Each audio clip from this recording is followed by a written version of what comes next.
Hey everyone, it's Dave and Bo, and we are out in the garden today. This is the first time Bo's been awake in like 2 weeks to lead us on this garden tour. And I will tell you, I just woke her up just a few minutes ago too.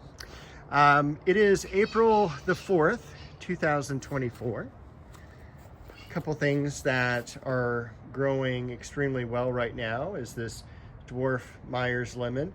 No buds on it right now, but a lot of new growth, and that's always hopeful. As you saw last week, the nectarine and peach, both of them genetic dwarfs, are in bloom. We did have a rainstorm since last week where we had a couple inches of rain, and so the blooms that were open did get hit, but look at how many more blooms there are. I mean, this thing is just covered in blossoms, and it's so beautiful. I mean, how can someone not like that? The Cecile Bruner climber is looking terrific as well. Look at all those buds. The whole thing is just loaded. There's Bo. As you saw, we have cloudy skies again, which means we have another rainstorm. Now, we have had the rainstorm last week, and then we got about 3 days of 80-degree weather. And now it is freezing this morning. We've had a huge temperature drop. That is just Joey, beautiful apricot. Between apricots, this one's a little bit darker than Brandy is. Brandy is a little bit more common, but both are excellent apricots for the yard. Got variegated oregano over here. Still have a daffodil bloom or two around. I was excited to see also the liriope. I think I showed this a little bit last week, but not this particular one. Putting on some new growth. Campanula there in the back. And look at this over here. We finally have some growth on this Japanese maple. Scillas. And the iris nata pretty much done blooming. Still a few stragglers left, which is fantastic. Remember, this is one of the roses I moved last year that was actually over here, a little bit too close to the bricks. Moved it back underneath the apricot, and it's got a lot of buds coming up. Speaking of apricots, the blooms are pretty well done, but you can already see a couple apricots have set. Some good growth coming out of this as well. Look at the false heather in white that is coming into bloom already. And I even saw over here one of the foxgloves shooting up a bloom stalk. Nothing from the cherry tree yet. Got the dwarf pittosporum. Got Lynn Anderson over here. Hopefully that'll be open by next week. If I lost my train of thought there, we are expecting some rain tomorrow all day. Not a huge rain event, but still some rain, and we are over 21.5 inches of rain this season. We had 23 last year. Our normal is under 12. So we have had a lot of rain, and hopefully that'll officially take us out of any drought or water rationing that we've had over the past year, couple years. Geranium, and then over here is that spirea. Queen Elizabeth in front of us. Daffodil below us. And look at that, we've got Duet already in bloom. Again, that's a terrific rose. Not a whole lot of people know about. It's one of the unsung varieties. Scylla. Probably another week or two on that before that's pretty well done. Garden party is beginning to color up. Beautiful dwarf mugo pine back there. Sweet pea shrub. This rose is called Tiffany, one of my favorites. It is an offspring of Charlotte Armstrong. Look at how many blooms we have here on the almond bush. Tournament of roses, and we also, as we quickly move over to the foxglove, we've got foxglove blooming. Over here is gold medal. The sticks coming up here. That is the mock orange, the Philadelphus, leafing out just a little bit. Some irises in the back, the crabapple setting some buds, beginning to show some color as well. Bow down at our feet.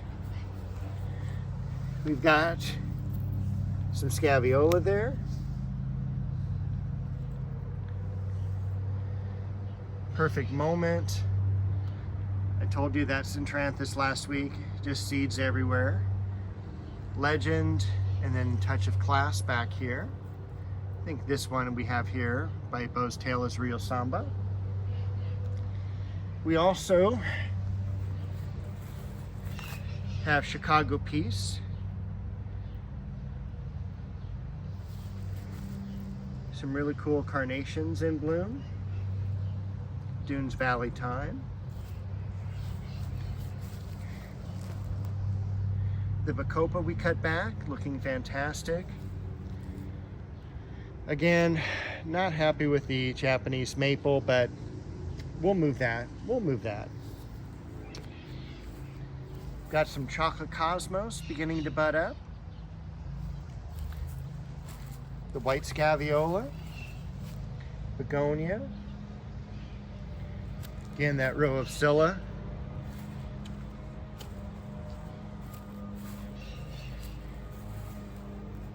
I mean, that's just perfect. Leading us to the Centranthus. We've got the Stewartia. We've also got that variegated dogwood. Over here, we've got peony coming up. Our dogwood that we moved, and third year now on this tree. 1 year we just bought it, had it in a container. Second year we planted it back here, and then third year we've moved it out now. One thing I haven't shown, I don't think, is the pink jasmine. There used to be a lot more pink jasmine in this yard. It was very overpowering. It got up all into the Japanese privet here. Already kind of finished blooming for the season, but super fragrant. The Japanese, or the jasmine used to be all against this back wall here, and the ivy kind of choked it out over to the right and also to the left. You're saying, oh my gosh, Dave, that's a new fence. You're right. Last week I did spend a lot of time putting in that fencing area. Beau's excited to show it as well. And so basically stripped off the rest of the ivy in this section, put up new planks. I'll put new 2x4s as well, continue those on, as well as one there on the bottom that's needed.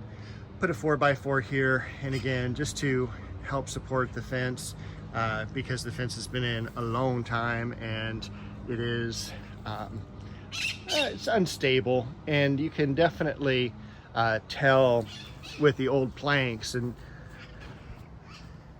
such how rotted they are. So this way, not bothering the neighbors, and comes out really nice. I did plant also, in fact, let me step back to give you a better view. I planted the Japanese maple that I bought this year. Once again, bought it at Home Depot. They didn't have any 5 gallons this year. They had like a 2-gallon container, and then they went up to 7 gallons. There was no in-between size, which is really kind of weird because 5 gallon, like that plant there, is so standard. But I'm not going to complain. I still got it for a really cheap price, about $110, and it matches the Japanese maple that hasn't leafed out, just beginning to leaf out over here. So it's the same variety, and structurally it's actually the same. So I'll be thinning this one out as well next winter, after it's been in the ground a year, and definitely through the summer.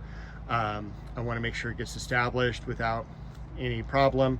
It's also equidistant from the corner as this one is here, so it'll match. This plant here in the back, this is Heliotropium, and I bought this last year. It has that faint fragrance, but one of the fragrances that I really remember from working in the nurseries. Gardenias around the base, Clivia just about done, but you know, this has been in so many of my videos. Again, just a long-lasting flower, and again, an easy to grow plant. I'm hoping that there will be enough shade this year between the Japanese maple and the Chiananthus tree that it will be protected in the summer, but we'll see. The Chiananthus is leafing out really nicely, and even over here, as I wiggle the camera around, we've got some buds already setting. So the tree's leafing out beautifully. This is the second year. I planted it in May last year. Look at all the blossoms. Again, this is Styrax, S-T-Y-R-A-X, Japanese snowball or snowdrop, not sure which one, but old-time garden tree.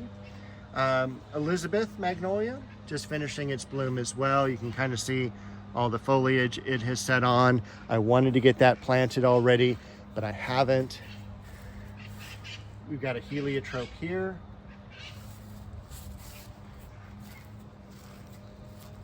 A lot of blooms on that African daisy. Look at that Japanese maple, how awesome it is. That is Shishigashira. This is first year on that. Got to go in and do some weeding through here. Columbine, still a little bit of blooms. Variegated Alstroemeria.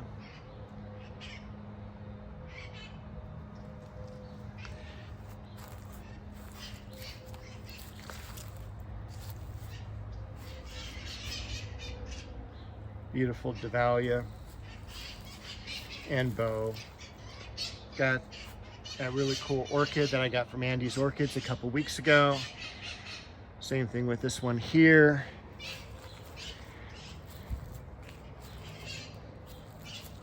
Once again, no shortage of work to do.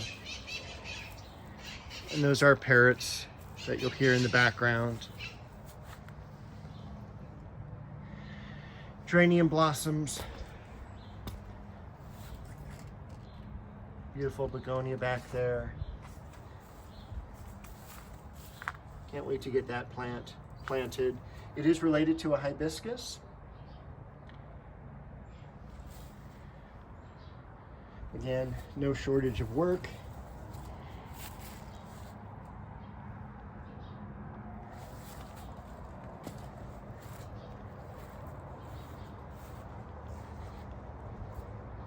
Pink Breath of Heaven almost done, and I'm going to say the same about the magnolia. So still a few off blooms, which makes me happy because we are in April, but that's pretty much going to be green for the next 6 months before it starts to drop leaves again, and we go through the cycle one more time. But that's what it's all about with gardening. So what I'm going to do really quickly is I'm going to take you out to the front yard, show you a couple things going on there, a couple ideas for projects, and an updated little segment about some roses there. So I really haven't gotten to walk you through the front yard much at all, but up here we do have some camellias that are still showing some bloom. Most of them have already gone away, but this is one of the original plantings for the house in the 1950s. Other projects out here are reducing that xylosma bush that you see right next to the brick fence, and that's going to be brought down to the fence level.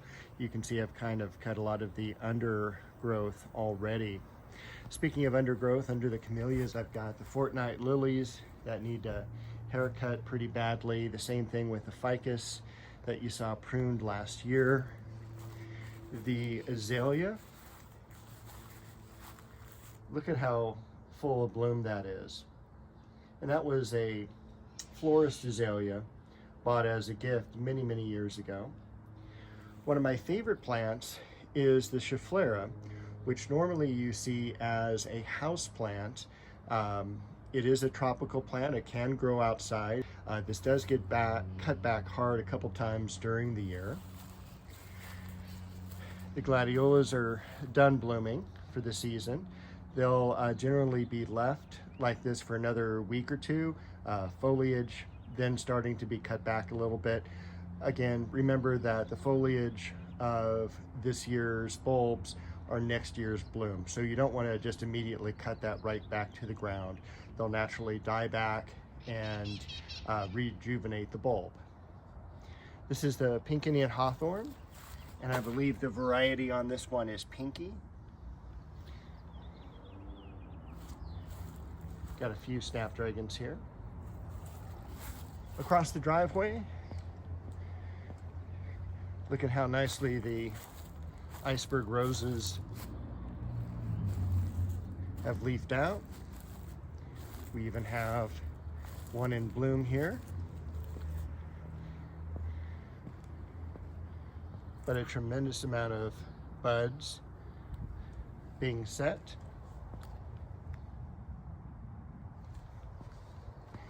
As far as the David Austin roses go,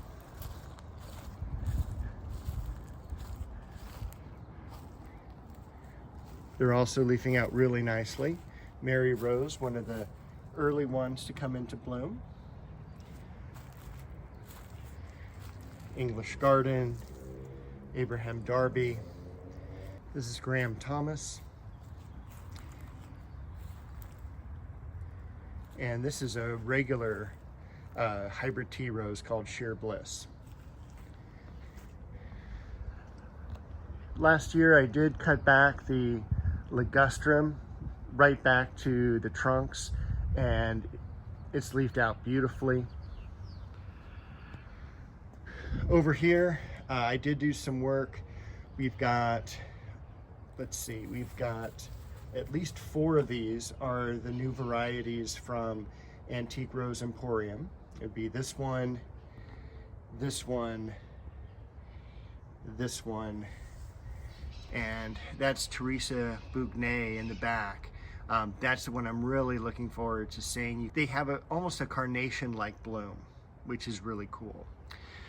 This one here is Barbara Bush. It is from the backyard. It was transplanted to see if I could give it one more year. Unfortunately, the original one behind this, where the Teresa is now, was Helen Traubel, and she just did not leaf out at all, and unfortunately I had to get rid of her last week after 30 years. So let's head, oh, one thing. Look at the Nandina leafing out, but more importantly, look at that beautiful wisteria. I mean, that is such a great bloom. Now last year it did not bloom at all, and this year just a tremendous amount. Even, I don't know if I can get a good picture of it, there's a few blooms back here as well. So let's head back to the backyard. All right, and that is everything for this week. Thank you for joining myself and Bo, and we will see you next week.